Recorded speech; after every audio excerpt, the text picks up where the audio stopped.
Hello friends, welcome to Indian study पर आपका स्वागत है। दोस्तों, आज की इस वीडियो में मैं आप लोगों के लिए यूपी पुलिस कांस्टेबल और यूपी रेडियो ऑपरेटर के लिए हिंदी का बेहतरीन टेस्ट लेकर के आया हूं, जो कि आपके आने वाले एग्जाम्स के लिए बेहद इंपॉर्टेंट है। वीडियो अगर आपको अच्छी लगे तो प्लीज़ दोस्तों वीडियो को लाइक और शेयर जरूर कर दीजिएगा। पहला क्वेश्चन, आपका भविष्य उज्जवल हो, अर्थ की दृष्टि से आपको बताना है ये किस तरीके का वाक्य है। आपका भविष्य उज्जवल हो तो ये एक इच्छावाचक वाक्य है।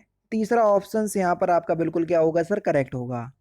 निम्नलिखित में से कौन सा वाक्य कृतवाच का उदाहरण है। कृतवाच जहाँ पर कर्ता की प्रधानता होती है या कर्ता का सीधा संबंध क्रिया से होता है, उसको हम कृतवाच कहते हैं। वाच्य तीन प्रकार के होते हैं, कृतवाच, कर्मवाच और भाववाच। ठीक है, तो वहां पर आपको बताना है कि यहाँ पर कृतवाच कौन सा है।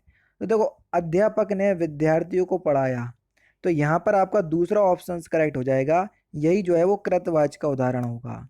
ला और सा उच्चारण की दृष्टि से किस स्थान से, ला और चा का उच्चारण स्थान कौन सा है या किस स्थान से होता है। देखो, ला जो है ये अंतः व्यंजन में आता है और सा उस व्यंजन में आता है। क्योंकि ला और सा की बात हो रही है, दोनों ही के उच्चारण जो है वो कहाँ से होता है सर, जल्दी से बताओ। दंत से। तो दूसरा ऑप्शन से यहाँ पर आपका बिल्कुल क्या होगा सर, करेक्ट हो जाएगा। दिए गए विकल्पों में से आपको रिक्त स्थान की पूर्ति करना है। आदि कवि फिलिंदा ब्लैंक्स ने संस्कृत में रामायण की रचना की, किसने की, जल्दी से बताओ। तो संस्कृत में रामायण की रचना किसने की। तो आपका जो सही आंसर हो जाएगा वह हो जाएगा सर वाल्मीकि। अब वाल्मीकि की भी शुद्ध वर्तनी पता होना चाहिए, तभी तो आप इस क्वेश्चन का आंसर सही बता पाओगे। तो पहला ऑप्शन यहाँ पर आपका बिल्कुल करेक्ट हो जाएगा। नेक्स्ट क्वेश्चंस की तरफ चलते हैं कि स्वरों का उच्चारण स्थान आपको बताना है कि स्वरों का उच्चारण स्थान कौन सा होता है। बढ़िया क्वेश्चन से, जल्दी से बताओ। स्वरों का उच्चारण स्थान, तो आपको अगर हम बात करें सर स्वरों के उच्चारण स्थान की, तो यहाँ पर जो आपका सही आंसर हो जाएगा वह क्या हो जाएगा सर, जल्दी से बताओ। ऑप्शन नंबर डी, बिना किसी की सहायता से। क्योंकि स्वर जितने भी होते हैं वो सभी के सभी क्या होते हैं, स्वतंत्र इकाई होती हैं। इनको बोलने के लिए हमें किसी और की आवश्यकता जो है वो नहीं होती है। इसलिए स्वर का उच्चारण जो है वो बिना किसी की सहायता से होता है। जिस सब भाषा का अनुवाद किया जाता है उसको कौन सी भाषा कहते हैं। जिस भाषा का अनुवाद किया जाता है उसको कौन सी भाषा कहते हैं सर, जल्दी से बताओ। तो यहाँ पर जो आपका सही आंसर हो जाएगा वह हो जाएगा आपका स्रोत भाषा। पहला ही ऑप्शन करेक्ट। पुलिस को देखकर चोर फिलिंदा ब्लैंक्स हो गया, तो फिलिंदा ब्लैंक्स के स्थान पर सुइटेबल वर्ड आपको बताना है। पुलिस को देखकर चोर 9 2 11 हो गया, यानी कि इस क्वेश्चन का कौन सा, पहला ही ऑप्शन यहाँ पर आपका बिल्कुल क्या हो जाएगा सर, करेक्ट हो जाएगा। निम्नलिखित में से कौन सा शब्द सूर का पर्यायवाची शब्द नहीं है। सुधाकर, सुधाकर जो है ये सूर का पर्यायवाची शब्द नहीं है। तीसरा ऑप्शन करेक्ट। अमृत का विलोम शब्द आपको बताना है।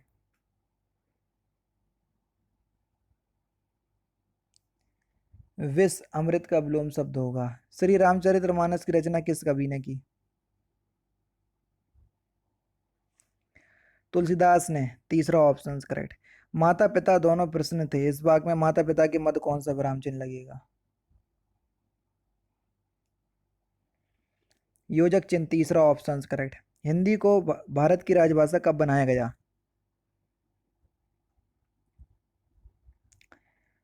तो हिंदी को भारत की जो राजभाषा है वो 14 सितंबर 1949 को बनाया गया, और 14 सितंबर के दिन ही हम हिंदी दिवस के रूप में मनाते हैं। अच्छा, यहाँ पर आपका माता पिता के मध्य कौन सा विराम चिन्ह लगेगा, तो यहाँ पर योजक चिन्ह मैंने आपको बता दिया। और आपको पता है, अगर हमने आपके सामने लिख दिया, ये लिख दिया मैंने आपके सामने माता, फिर ये योजक चिन्ह लगा, फिर हो गया आपका पिता। ठीक है, तो एक्सप्लेन करने की जरूरत थी नहीं, फिर भी मैंने आपको बता दिया क्योंकि आप लोग समझ सकते थे, कई बार पढ़ाया है। समुद्र का पर्यायवाची शब्द आपको बताना है। समुद्र का पर्यायवाची शब्द जल्दी, सिंधु, ठीक है, पयोधि, अर्णव, अवधि, जलधाम और रत्नाकर, ये सभी के सभी समुद्र के पर्यायवाची शब्द हैं। पहला ऑप्शन करेक्ट। संधि के कितने भेद होते हैं, भेद आपसे पूछे संधि के। तो संधि के सर 3 भेद होते हैं, कौन कौन से। पहला हो गया आपका स्वर संधि, व्यंजन संधि और विसर्ग संधि। प्रतिध्वनि में कौन सा उपसर्ग है? बेहतरीन क्वेश्चंस, 19 क्वेश्चंस नंबर, जल्दी से बताओ। उपसर्ग किसी भी शब्द के आगे लगाए जाते हैं जबकि प्रत्यय पीछे लगाए जाते हैं। प्रतिध्वनि में अगर हम स्वर की बात करें, सॉरी उपसर्ग की बात करें तो प्रति उपसर्ग होगा। कारज किस प्रकार का शब्द है? कारज, तो अगर हम बात करें कारज की, तो कारज शब्द जो है ये आपका एक अर्ध तत्सम शब्द है। जो तत्सम शब्द का टूटा फूटा रूप होता है उसको अर्ध तत्सम शब्द कहते हैं। ठीक है, जो आधुनिक भाषा काल से सीधे संस्कृत से लिए गए हैं उनको ही हम अर्ध तत्सम शब्द कहते हैं। ठीक है, नेक्स्ट क्वेश्चन की तरफ बढ़ते हैं। लड़का की कौन सी संज्ञा है? लड़का शब्द में कौन सी संज्ञा, ये आपसे पूछा है संज्ञा की दृष्टि से। देखो लड़का ये एक पूरी जाति का बोध करवा रहा है तो इसलिए जातिवाचक संज्ञा। लड़के का नाम होता रमेश, महेश, सुरेश जो भी हो तो वो व्यक्तिवाचक संज्ञा में चला जाता। ठीक है, प्रयोग के आधार पर शब्द कितने प्रकार के होते हैं? देखो प्रयोग की दृष्टि से अगर हम शब्द की बात करें तो शब्द जो है वो दो प्रकार के होते हैं, एक तो विकारी शब्द और दूसरे अविकारी शब्द। ठीक है, और अर्थ की दृष्टि से भी शब्द दो प्रकार के होते हैं, वो सार्थक शब्द और निरर्थक शब्द। लेकिन अगर हम बात करें व्युत्पत्ति की दृष्टि से तो वो होते हैं आपके शब्द तीन प्रकार के, ऋण, यौगिक और योग ऋण। और अगर हम ऐतिहासिकता की दृष्टि से बात करें तो शब्द फिर पांच प्रकार के होते हैं, तत्सम, तद्भव, देशज, विदेशज और संकर शब्द। ठीक है, तो हर एक की दृष्टि से अलग होते हैं। अधिसूचना प्रकाशित होती है तो अधिसूचना जो है ये सरकारी गजट में प्रकाशित होती है, पहला ऑप्शन करेक्ट। निम्नलिखित विकल्पों में से आपको सरल शब्द का विलोम शब्द बताना है, कौन सा नहीं है? निरर्थक, ये सरल का विलोम शब्द नहीं है। रचना के आधार पर वाक्य कितने प्रकार के होते हैं? तो रचना के आधार पर वाक्य कितने प्रकार के होते हैं सर? तीन प्रकार के होते हैं, सरल वाक्य, मिश्र वाक्य और संयुक्त वाक्य। ठीक है, ये तीन प्रकार के होते हैं रचना की दृष्टि से वाक्य। और अर्थ के आधार पर वाक्य 8 प्रकार के होते हैं, वो भी बताया मैंने। मूल संक्षेपण पाठ से कितना, संक्षेपण जो है वो मूल पाठ से कितने कम शब्दों में लिखा जाता है? तो सही आंसर हो जाएगा आपका 1/3 भाग में। अगर संक्षेपण आप जो है वो 100 या 99 शब्दों में लिख रहे, सॉरी मूल पाठ अगर 99 शब्दों में लिख रहा है तो उसका 1/3 यानी कि 33 शब्दों में संक्षेपण लिखा जाएगा, उसका समरी। जो शब्द पूर्वापर संबंध से किसी भी संज्ञा के बदले आता है उसको क्या कहते हैं? जो शब्द संज्ञा के बदले प्रयोग किए जाते हैं उनको क्या कहते हैं? बस सेंटेंस को आपको इस तरीके से पेश किया गया कठिन कठिन शब्दों से ताकि आप लोग जो है वो डर जाओ। जो शब्द संज्ञा की जगह यूज़ किए जाते हैं उनको सर्वनाम कहते हैं। जैसे राम बाजार जाता है, राम एक संज्ञा शब्द है। राम की जब ने हमने यूज़ करा वह, तो वह बाजार जाता है, तो वह शब्द एक सर्वनाम शब्द है जो कि संज्ञा की जगह यूज़ हुआ। श्रृंगार रस का स्थायी भाव आपको बताना है, तो श्रृंगार रस का स्थायी भाव क्या होता है? रति, पहला ऑप्शन करेक्ट।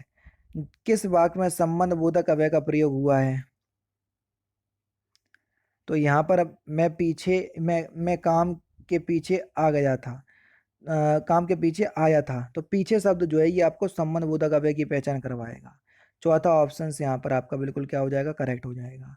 माता पिता द्वारा पुत्र को लिखे गए पत्र में माता पिता द्वारा क्या अभिवादन किया जाना चाहिए? तो आपका सही आंसर हो जाएगा शुभाशीर्वाद, यानी कि पहला ऑप्शन करेक्ट। पुरलिंग शब्द आपको बताना है, कौन सा पुरलिंग शब्द है?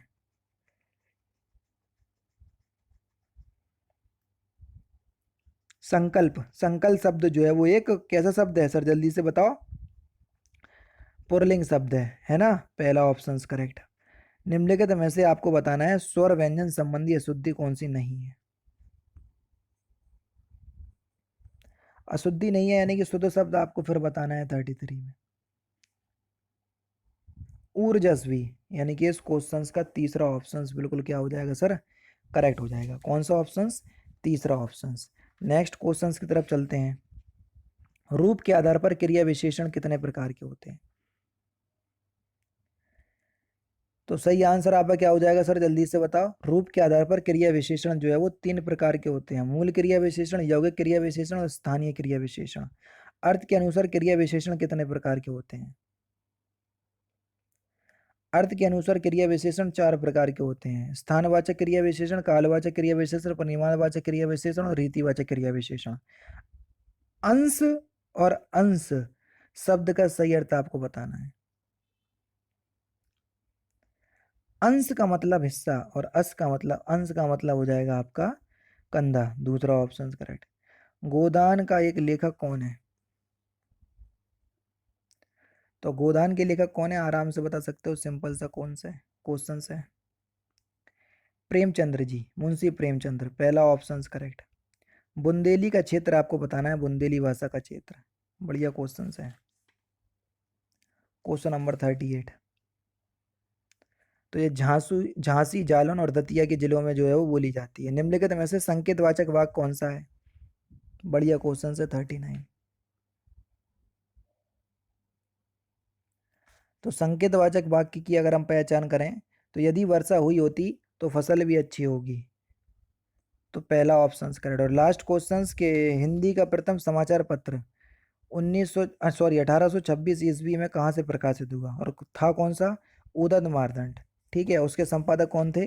जुगल किशोरी मिश्र। ठीक है, और इसकी जो प्रकाशन जो है वो कहाँ से हुआ था? तो इस क्वेश्चंस का आंसर आप मुझे कमेंट बॉक्स में बताएंगे। तो दोस्तों ये थे आपके हिंदी के इंपॉर्टेंट क्वेश्चंस जो कि आपके आने वाले एग्जाम यूपी रेडियो ऑपरेटर और यूपी पुलिस कांस्टेबल के लिए बेहद इंपॉर्टेंट है। वीडियो अगर आपको अच्छी लगे तो प्लीज़ दोस्तों वीडियो को लाइक और शेयर कर दीजिएगा।